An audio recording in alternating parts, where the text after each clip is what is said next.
ಸಾಂಪ್ರದಾಯಿಕ ವಿರೋಧಿಯಾಗಿರುವಂಥ ನಮ್ಮ ಸಂಧ್ಯಾ ಸುರೇಶ್ ಮಾತಾಡಿದ್ರೆ ನಾನು ಮಾತಾಡಲೇಬೇಕಾದಂಥ ಅನಿವಾರ್ಯತೆ. ಯಾಕೆಂದರೆ ಸವಾಲಿಗೆ ಪಾಟಿ ಸವಾಲು ಹಾಕಲೇಬೇಕಾಗುತ್ತೆ.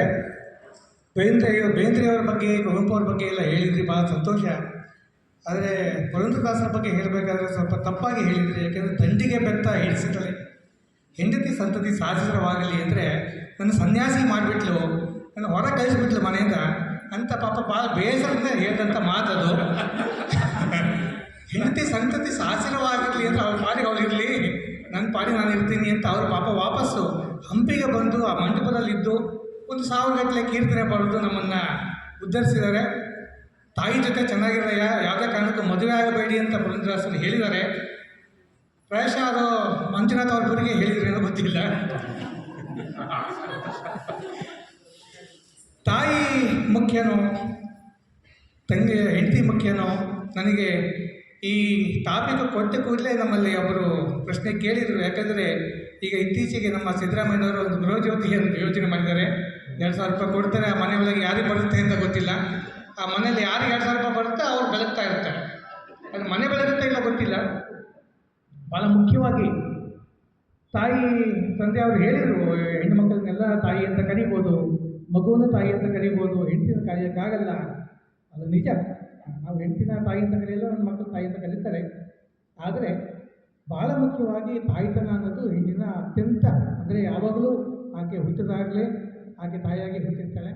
ಆ ತಂಗಿಯನ್ನು ಸಾಕುವಾಗ ಅಥವಾ ತಾಯಿಯ ತಮ್ಮನನ್ನು ಸಾಕುವಾಗ. ಮತ್ತು ಸಂಧ್ಯಾ ಸುರೇಶ್ ಅವರು ಕೂಡ ಮಹಾತಾಯಿ. ಯಾಕೆಂದರೆ ಅವರ ಕೈಯಲ್ಲಿ ಓದಿದಂಥ ಮಕ್ಕಳೆಲ್ಲರಿಗೂ ಕೂಡ ಅವರು ನಲಿಕಲಿಯ ಒಂದು ಶಿಕ್ಷಣವನ್ನು ಕೊಟ್ಟಿದ್ದಾರೆ.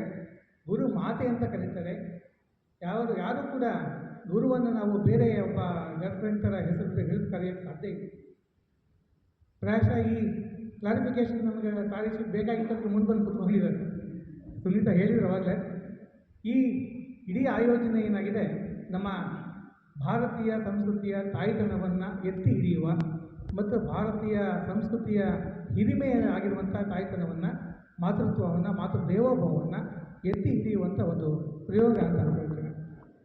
ಮುತ್ತು ಬೇಕು ನಿಜ, ಅದು ಒಡವೆ, ಅದು ಅಲಂಕಾರ.